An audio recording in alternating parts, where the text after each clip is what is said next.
Hello and welcome. welcome. We are live again. Just check if everything's in order. Looks like it. Now this live stream is dedicated to the first reviews that are coming out for No Time to Die. We've got Rotten Tomatoes up there.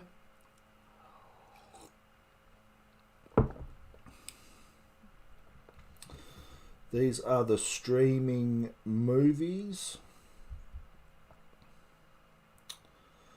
and there's no audience score because it's just the privileged. It's just the privileged that have seen it so far. So I'm not one of them. I'm privileged only to see 99 reviews on the tomato meter. But it's come out at 83%. So these are all the privileged people. I take it that these are the ones getting all the special sort of, the special perks with coming to get in these positions of privilege, so to speak, to view something so early. So I'm expecting the reviews to sort of waver a little bit more on the favourable side. But, within a lot of these reviews, we're probably going to be able to work out for ourselves where the actual truth lies. So yeah, it'll be interesting to see what how people are responding to it. Now, I've gone on record to say I hope this is a kick-ass Daniel Craig 007 James Bond movie to end his era of James Bond. For his sake, I hope it's all about him and only him. We know that there's going to be scattered array of characters within the film, but ultimately, it's Bond. It's Daniel Craig and James Bond's swan song. That's how I'm looking at it, and that's what I'm expecting. So I'm not expecting any other characters to outshine him or to, belittle him, make him feel like he's outdated and useless, and trying to kick him out the door as 007. Except for the villains. I want to see a good villain in there. So before we go to the tomato meter, we'll head over to 007 and Twitter.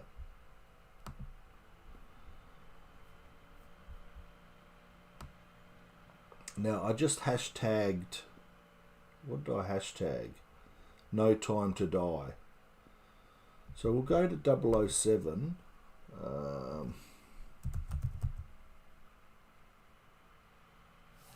What was it under?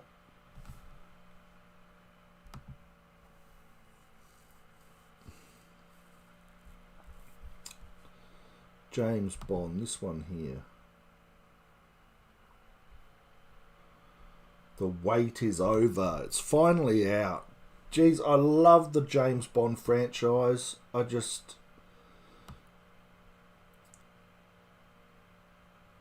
What's that? Sally Malik? He's the new villain in it.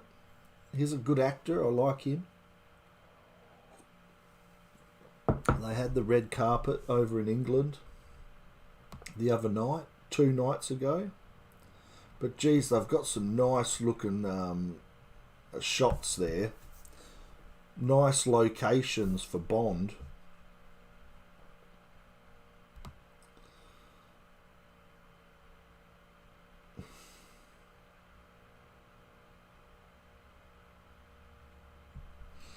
Oh, Agents of Change.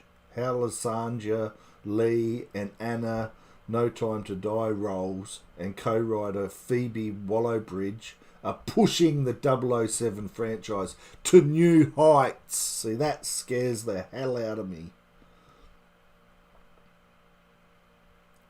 Pushing it to new heights.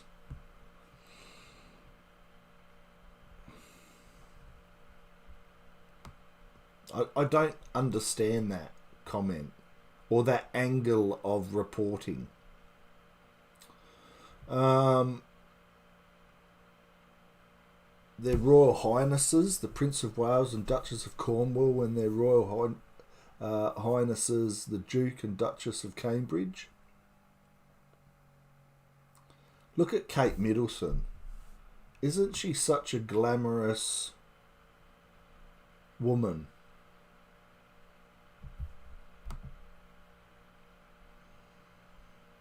Kate Middleton, isn't she just a glamour? She is absolutely gorgeous.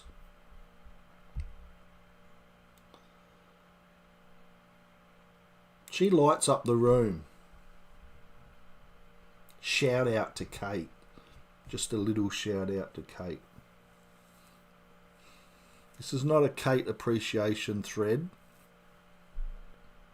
although it could very easily be. Nah, she is a gorgeous woman. She lights up the room. She is stunning. Prince William has done extremely well.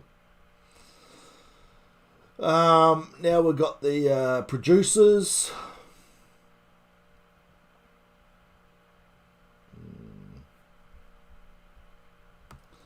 Then we go into the actors.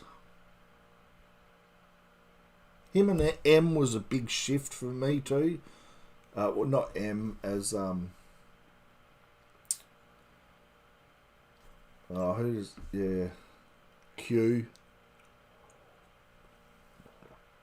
Q's always been that old wise nut with that little bit of humour. He's got the humour. He's done a good role as Q. Is that one of those changing it up to the new era type things? Moneypenny.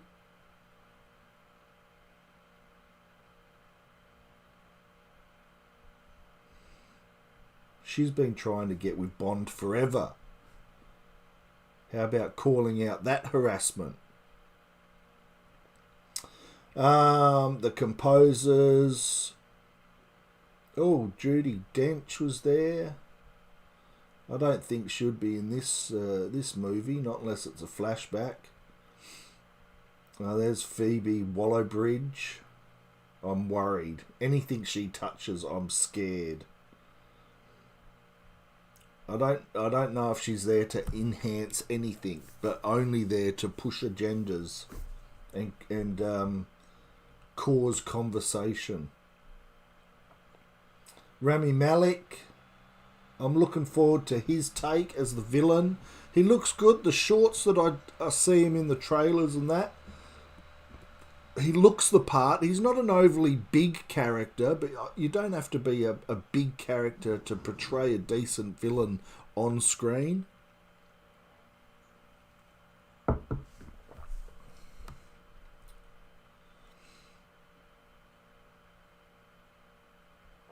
And Daniel Craig. What's he saying? Should we have a listen? Let's have a listen. We don't make these movies for us, we make it for them. I can't wait for people to see it. And it felt like a year ago this felt like a dream, so it's all gravy for me as far as from now on in. So yeah, I just can't wait for them to see it. We don't make these movies for us, we make it for them. I can't wait for people to see it. Yeah, good on him. I don't know about the suit. Is that sort of hinting about the, it's time for males to move over? Or is it time for males to embrace their femininity?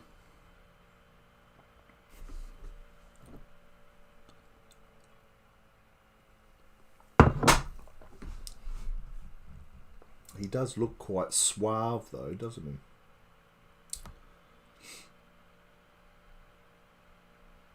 Oh, and look at this. The wait is over, and the first person they put up there, Lasagna Lynch. Is that a hint? Is that a subtle hint? Maybe. Maybe that's a subtle hint. Then Daniel Craig.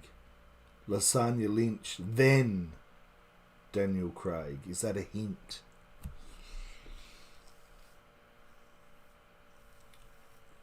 They had an interview on the news last night, and it was Lasagna Lynch on the red carpet, and the reporter goes, "Oh, Lasagna, you know, how does it feel to be revolutionised? Well, the way that it seems that your character is revolutionising the Bond women for the modern era," something to that effect. And Lasagna goes, "Yeah, well, it's quite good that people are talking about that in that respect, seeing that they haven't seen the movie."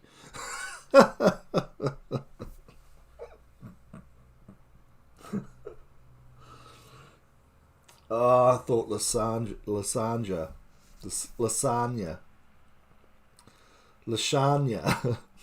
I thought, yeah, that was well done, well answered. All these accusations and everything about elevating the female role in a James Bond film to make it revolutionary, and yeah, she just simply says, "Yeah, well, it's funny that no one's seen the movie, but yeah, it's cool." It's cool.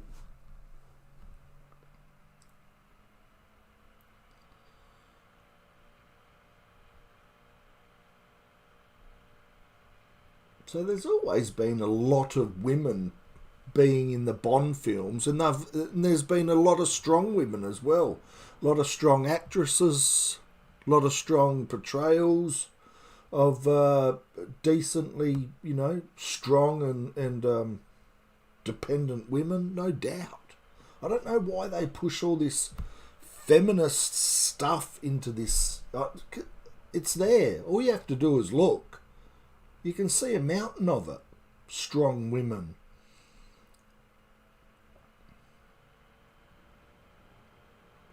Billy Irish. Wonder how he's feeling.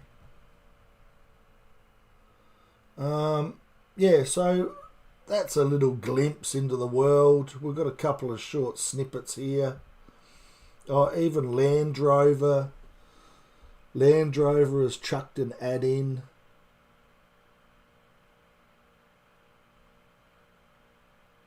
The tour of the Land Rover Classics with No Time to Die. Are these all the vehicles they used throughout some of the movies? Did you ever listen? This is the kind of aisle where you're like, I'll have one of those, and I'll have one of those. It's got lots of first editions, very special cars. Man, look at One all of those ours. cars. I remember when we came up to test it and then realised that this is like the very first new Defender off the production line. And I was driving them really hard. Yeah, I know you were. They all were driven above and beyond. There's literal blood and sweat in there, isn't there? Oh, yeah, definitely. Another one of our favourites. Oh, yeah. Well, part of the reason to picking a classic, it's Daniel going back to his roots, right? There's a lot of events that have shaped him, and I think using a classic vehicle sort of ties that together. Both are sort of these salty dogs that have experienced the world. So this was one of our SVRs. Our drivers, they were out running the helis in these. This was a different animal for many different reasons, including what the story was asking for. And I knew more or less where it would go. Were you still writing at the time, weren't you? I'm still writing it now, actually. Yeah. Speaking of that, Yeah. should we take one for a spin? Yes, you should. Have you driven one of these before? Do it.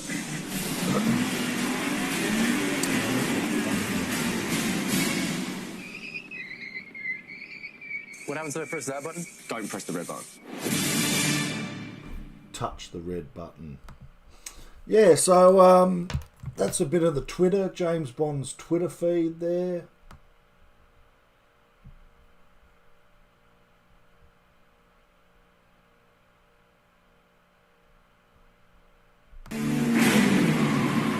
No. Should we watch the trailer? Do I get copyrighted if I watch the trailer? I might, mightn't I? Alright, well, no, we won't watch it. Stuff it, we won't watch it. Let's go over to Rotten Tomatoes. We'll have a look what everyone's saying. See what the vibe is. See how that vibe is. We want to know the vibe.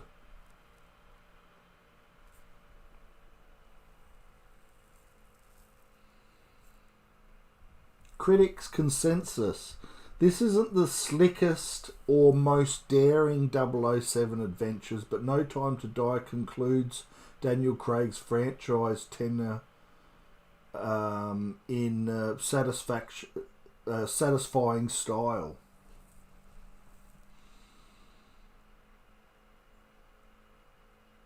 Geez, that's not really a great sort of overall look at it, is it? It's not the slickest, but it's satisfying.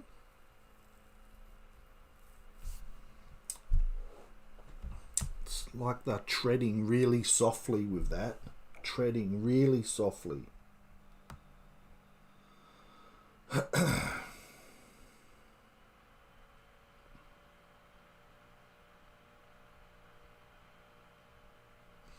Yeah, it's bad, but it's overall it's good. It's like one of those reviews. It's like, what is it bad? Like, is it 10% bad and 90% good? So we've got some top critics, fresh and rotten. 17 rotten, 82 fresh. That's probably how I would sort of see how. That's how I'd probably think that these reviews would go, seeing as they're the privileged side of the media getting to see this Bond movie first. I would presume that they would be a lot more fresh than rotten.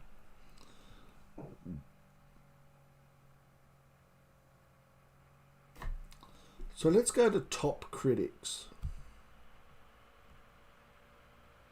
Top. These are the top critics. I don't know how do they work out top critics to, bottom critics. How do they work that out? Mission accomplished.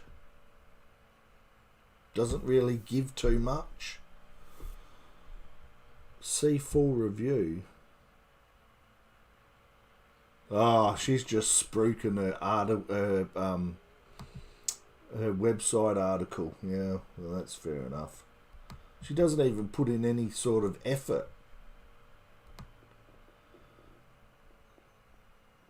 What follows those bursts of typically bound and Allen in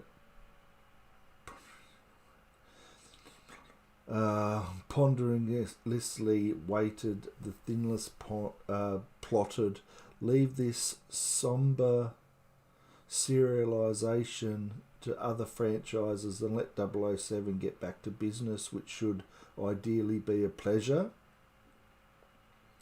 Vanity Fair. That's sort of a whack, isn't it?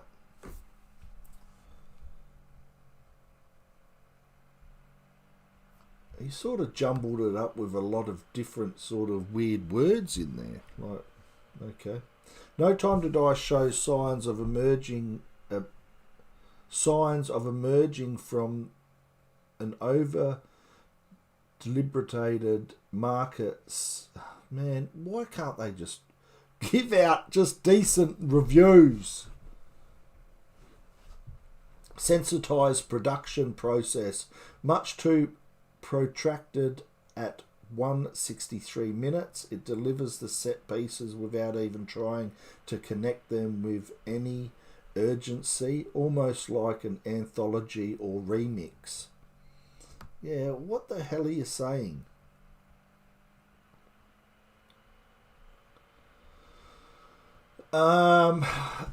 If No Time to Die were 90 minutes long, it might be worth yours.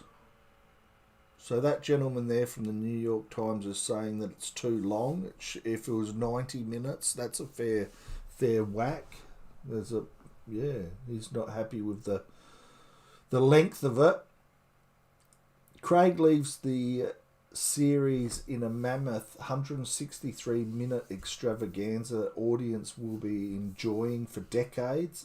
It's a lovely thing to see. Well, that's nice. That's a nice review there. There's nothing here that hasn't been done better in one of the other Craig movies. So this person here reckons they've rehashed a lot of the stunts and the action.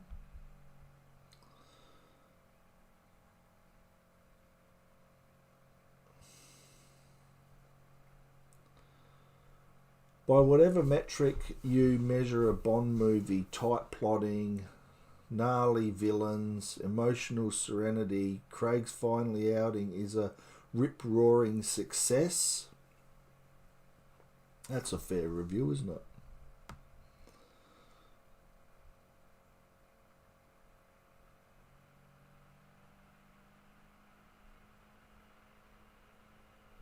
This Bond overall arc from a modishly merciless killing machine to aging assassin with the familiar feel comes off as a traceably sob to psychological complexity. Righto.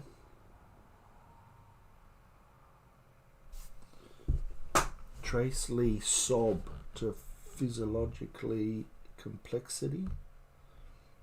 Man, people think that.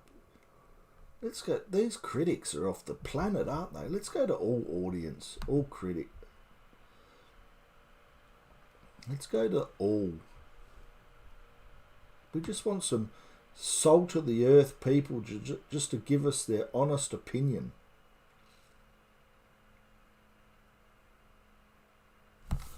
At this particular historical moment, I would say we could use a funnier, less brutal Bond. A broody Bond. Pain, you've all had our fill of. I have no idea in what direction this series is heading, but I sure hope the fun returns. So he's not saying there's not too much fun in this movie. It's a bit serious, which I don't mind. More concerned with sending off its star in lackluster fashion than telling a compelling or intriguing story. Lackluster fashion. More concerned about sending him off in a lackluster fashion. That's a bit of a whack. For a series that so often is defined by the willy antics. What the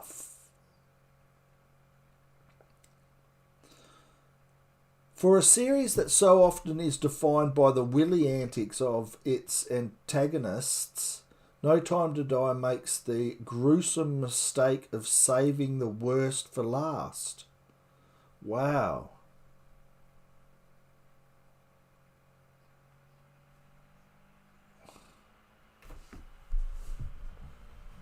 Wow.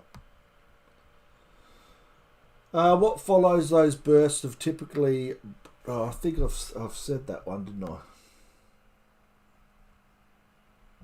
Let's get into it a bit. Let's go down and get into it a bit.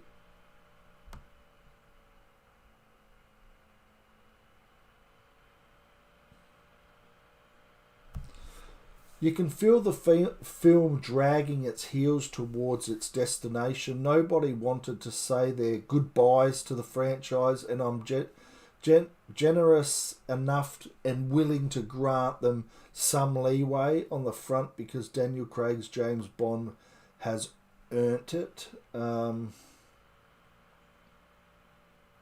So he's propped it up because he feels bad.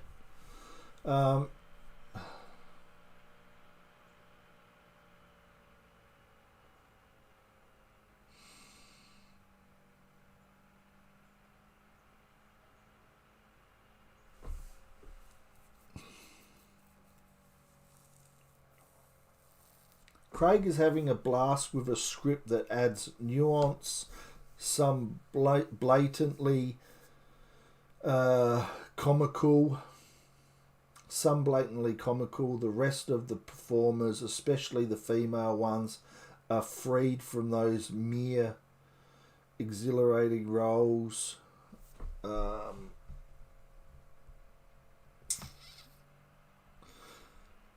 There's not much talk about anyone else in the role, is there? There's no real talk about the female aspect of what is in this James Bond movie, which is good for me. I was hoping it wasn't going to be flooded with reviews about how his female counterparts were, highlighting the movie.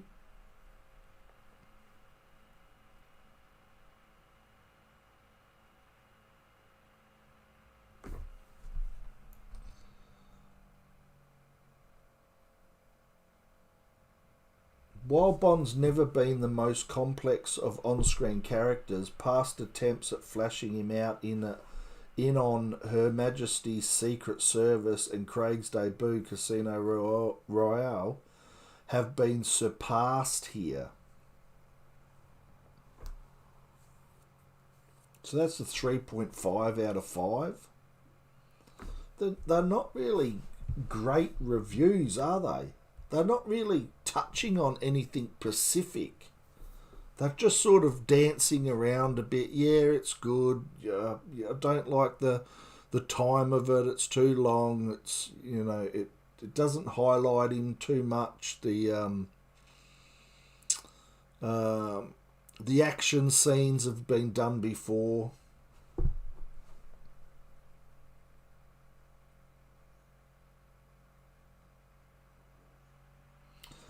Yes, keep in mind the deconstruction only works because 20 previous movies provided reliable standalone entries. At least the defining trait of Craig's era will be that none of his movies are interchangeable.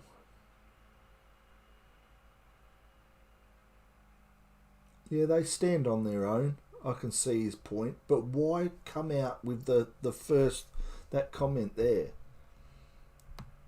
Keep in mind the deconstructions only work because of 20 previous movies. That's an interesting take on it. Keep in mind the deconstruction only works because of 20... So he's saying that there's some deconstruction in there because it only works with 20 previous movies. That's an interesting take. There's nothing here that hasn't been done before. I think I've read that one out. Daniel Craig takes James Bond into uncharted territories with a powerfully emotional and epic performance. This is nice. No Time to Die is a hands down the best finale for an actor portraying 007. There are a lot of surprises here. So that's a nice take on it. That is a very glowing take on it. Praising the movie, the powerful, emotional and epic performance of Daniel Craig, and there are a lot of surprises. So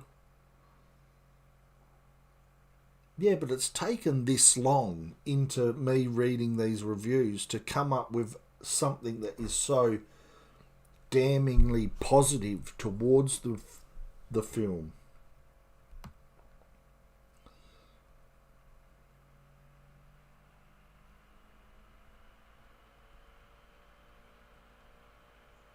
No Time to Die comes full circle and toasts Daniel Craig in a tasteful manner that earns its payoff. So that's good. He's saying that the movie honours Daniel Craig's 007. So that's a good review.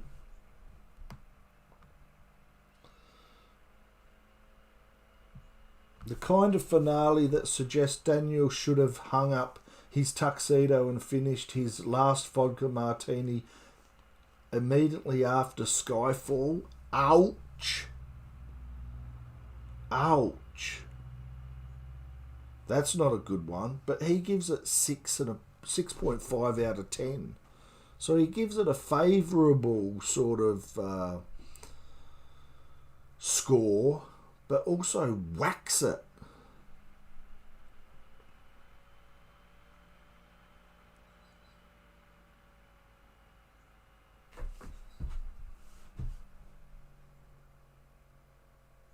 Nobody does it better, but this woke-free Bond runs out of gas when it's needed most of all.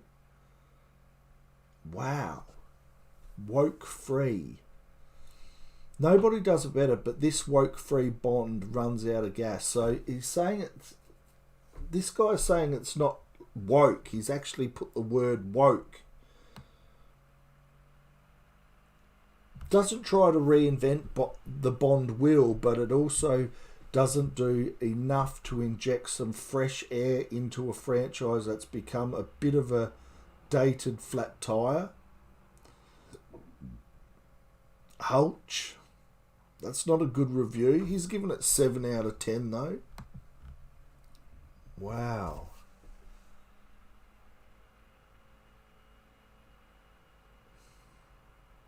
Quite likely the most satisfying Bond film ever made, and it is absolutely the right film.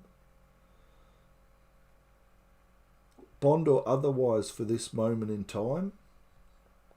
For this moment in time.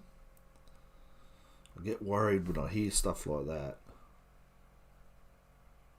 For this moment in time, it's okay. It's good. What is that? 3.5 out of 4.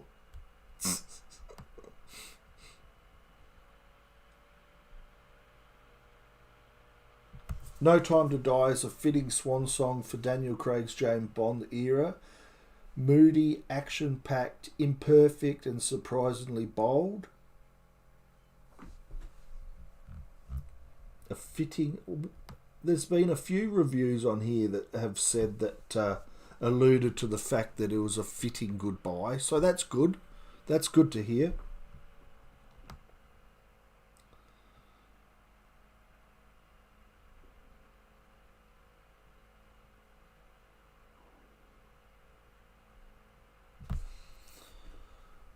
New York Magazine. It's still the same tired nonsense. Like, if you don't like Bond movies, don't go and review them. It's still the same tired nonsense, just longer, and all the added elements to give the story and the characters emotional heft mostly fail as a result. Wow, he's not happy. You got an early viewing. That's right. As Bond swan songs go, it's a fond farewell, faithfully bridging the old world and the new until the last deathless postscript. As Bond swan songs go, it's a fond farewell, faithfully bridging the old world and the new. Look into that what you will.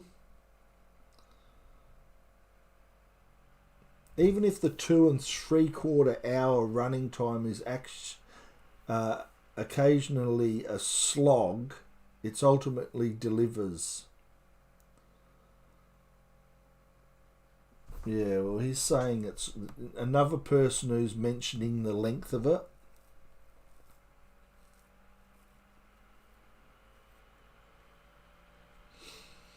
No Time to Die is a terrific movie, and up to the minute, down to the wire James Bond thriller with a satisfying neoclassical edge. A neoclassical edge.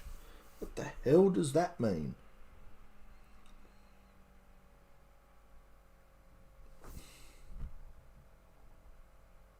The send-off Craig's Bond probably deserves. Oh, that gets you thinking, doesn't it? Probably deserves.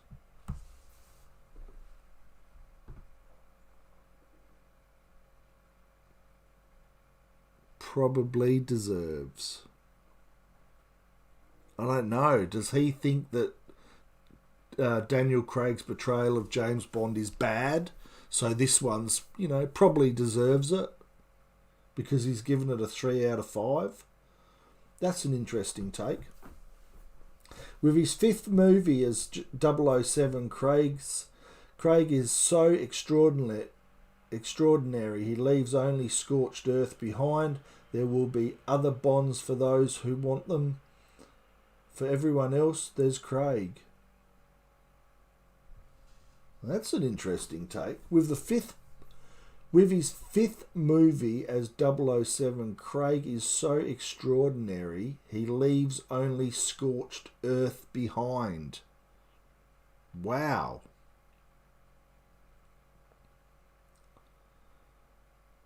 So she's saying, yeah, it's a good movie, he does a good job, but if you don't like him, there's plenty of other Bonds. Just... Man.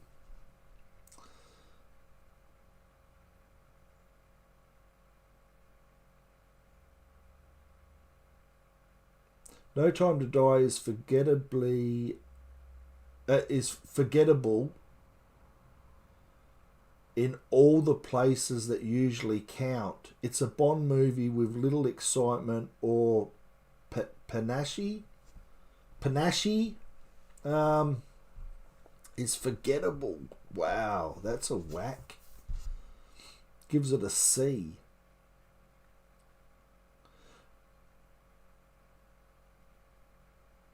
Little excitement. Maybe he's predicted, he's gone along with the prediction of how the film's going to go. This is a serious film and it will leave you seriously blown away.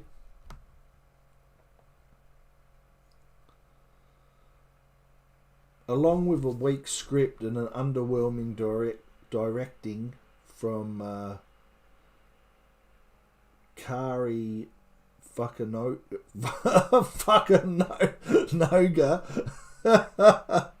it simply satisfies too much for the Vic. So I can't even read. I can't read. I'm trying, guys. I'm trying. Thrillingly unapologetic anti-hero that has towered across 6 decades of cinema.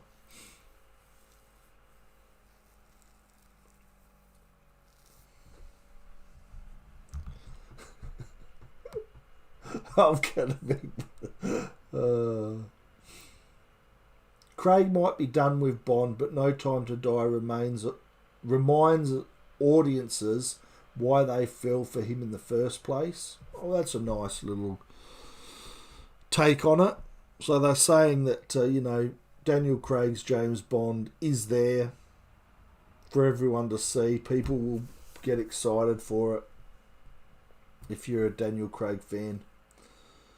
With a bold direction and epic visuals, No Time to Die not only reminds audiences of how good Bond films can be, but also paves a new and modern path for 007. Oh no.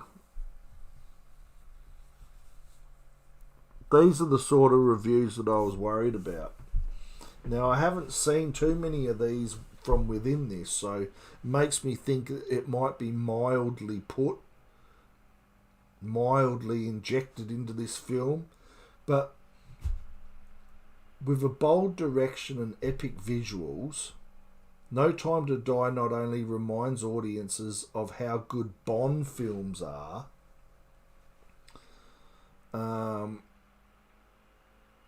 So she's not talking about Daniel Craig, about Bond films.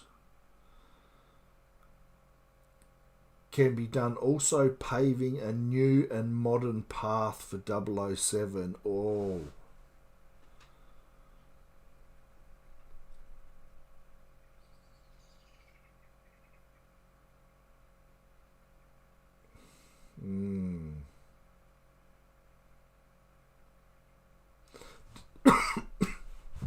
Delivers the unexpected rush of thrills, cars, explosions, gadgets, and so on, while also pushing emotional buttons you don't normally associate with the Bond franchise. Pushing emotional buttons.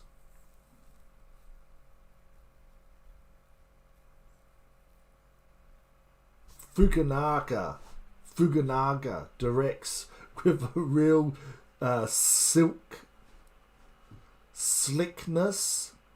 Fukunaga directs with a real slickness and style, and fans will rejoice in a globe-trotting plot that takes in Cuba and Norway.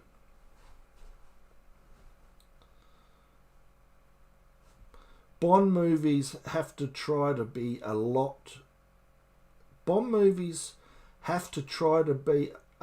of different things for a lot of different people, but No Time to Die had one job: send Daniel Craig off right.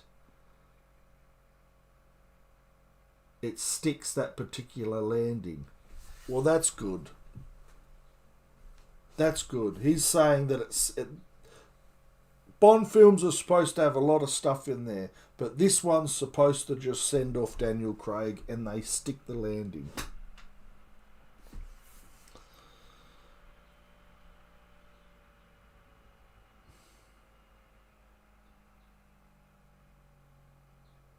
No Time to Die makes sure that my eyes are following each and every stunt, as well as guaranteeing that I actually care about whether or really how Bond gets out of this one.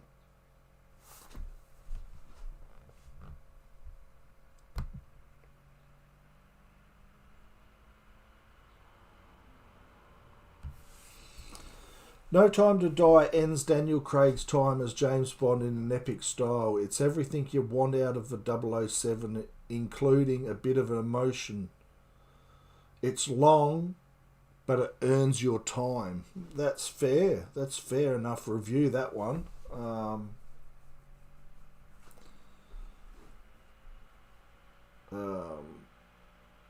Despite its ample flaws, I mostly had fun with No Time to Die and found it to be a fitting conclusion to Craig's memorable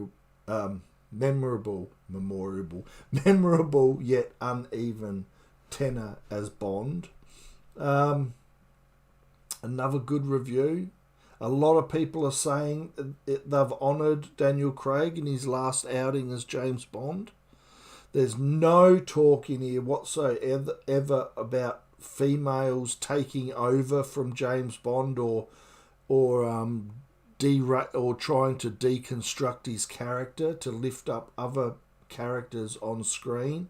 So that's good. Overall, I think they're pretty decent, honest, and cryptical. A lot of them are very cryptic sort of reviews, but you get an overall feel that it's going to be quite an enjoyable James Bond film. And I think that's what everyone just wants. But I'm surprised that no one's mentioned anything about the all the rumours and everything with Lasagna Lynch.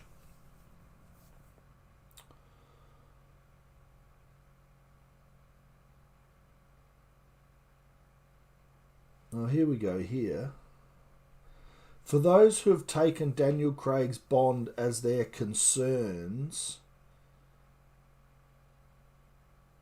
their wait is worth it. His final scene is the most heartbreaking sequence in the franchise's history.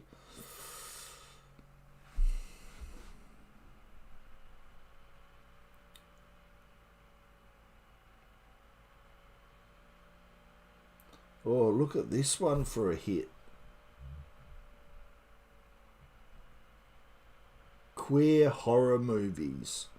No Time to Die is a misguided, meandering slog. Daniel Craig deserves a far better franchise send-off than this. Wow. Wow. That makes you a little bit confused, doesn't it? But overall, the overall take on it is pretty good.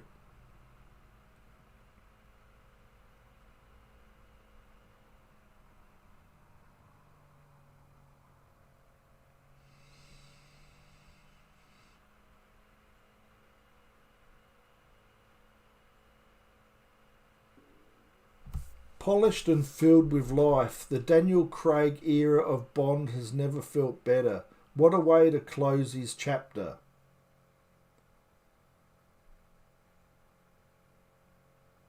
Oh, here's the first one with Waller-Bridge in it. The great Phoebe Waller-Bridge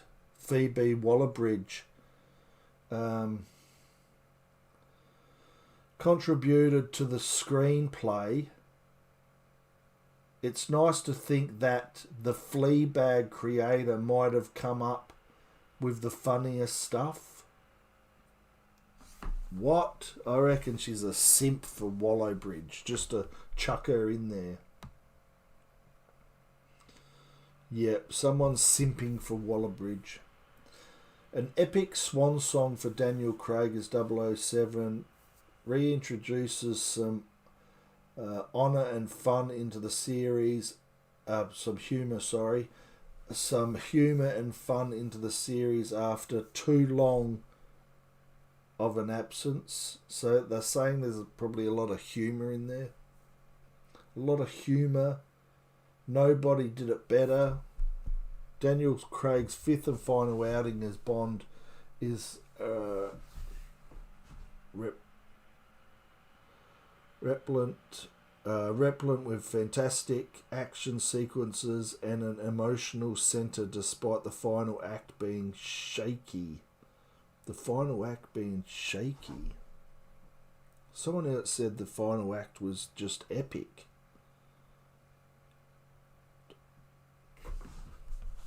So what I might just start sort of ending this live stream now.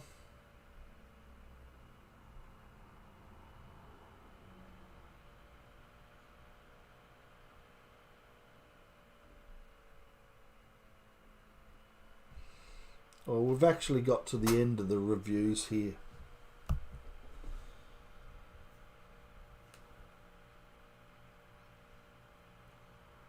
Look at this one, this review here. There's plenty to gawk at and to argue over in this episode.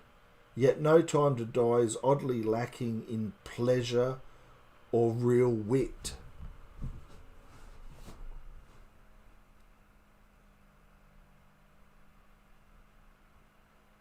It's all pretty fun and pretty ridiculous. The problem in the movie doesn't always realise this should be a hoot.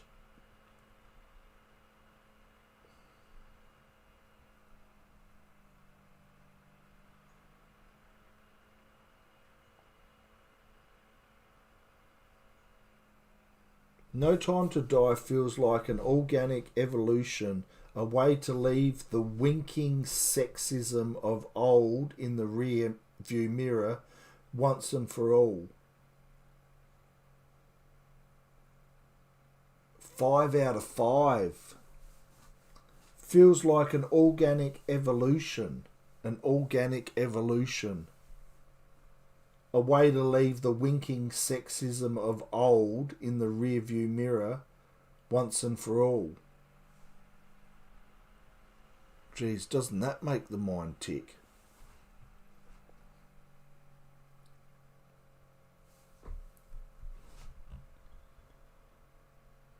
This is a Bond film that dutifully ticks all the boxes, but brilliantly often doesn't feel like a Bond film at all. For a 007 who strives to bring humanity to larger than life heroes, it's a fitting end to the Craig era.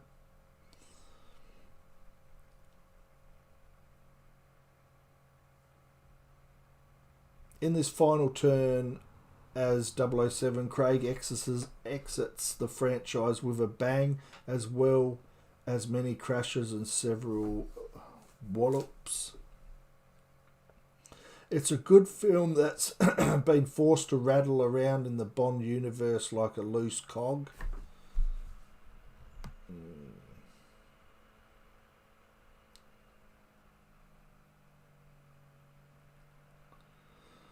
Alright, we'll end this on the very last review. The very last review we got here delivers all the spectacle you'd expect from... I can't even read. I can't read. Can I at least read this last one, please? Delivers all the spectacle you'd expect from a 007 movie. Throws a few surprises in along the way and provides to be an entertaining, affecting and bold finale for Daniel Craig. Proves. What did I say? I don't know. But I'm over this. I'm over reading too. I need my second coffee, I think. So that's it. That's pretty much it, guys.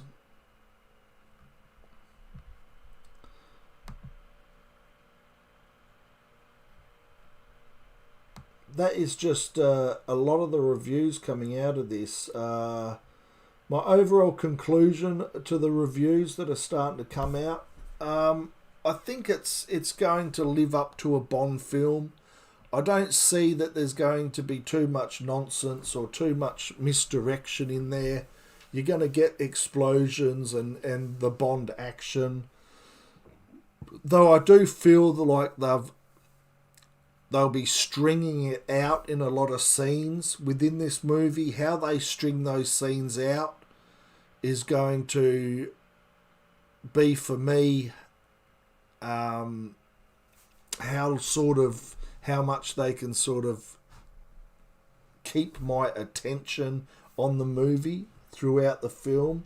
These reviews are suggesting that I might just waver a little bit once it slows down in a few spots. But overall, it's a great accomplishment for Daniel Craig, and it seems like they send him off in style, and it's going to be a movie that will slot next to all his other ones and complement them. So that's my take on that. That's my reaction to that. I reckon it's going to be not as bad as what everyone thinks. Though it's going to be long and slow in places. Maybe it's trying to build some different lore around James Bond as it moves on into the future, which might make it seem like it's a bit boring in spots. Maybe. But overall, I think it honours Daniel Craig's James Bond, and it's going to be viewed and looked at as a James Bond film. So yeah, I'm happy I done that. I'm happy I looked at the Rotten Tomatoes views and reactions to it. There's a few bad ones in there, but there was a lot of good ones. So just you need to take it with a grain of salt, I suppose. Wait until the audience score comes out. Once the ratings come out with the audience score, then you'll be able to get a better feel of the overall look of the film. But I'm surprised that there was no reviews or talk about any of the female characters from within those reviews.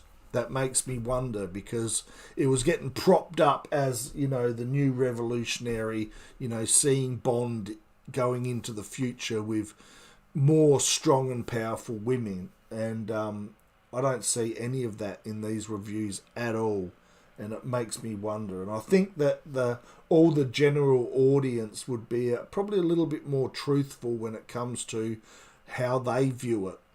And not only in that aspect, but as in the action, Daniel Craig's performance, all the other actors, the villains, and every other aspect when it comes to the Bond sort of lore. So that's my take on that, guys. Stay tuned. Like this video if you liked it.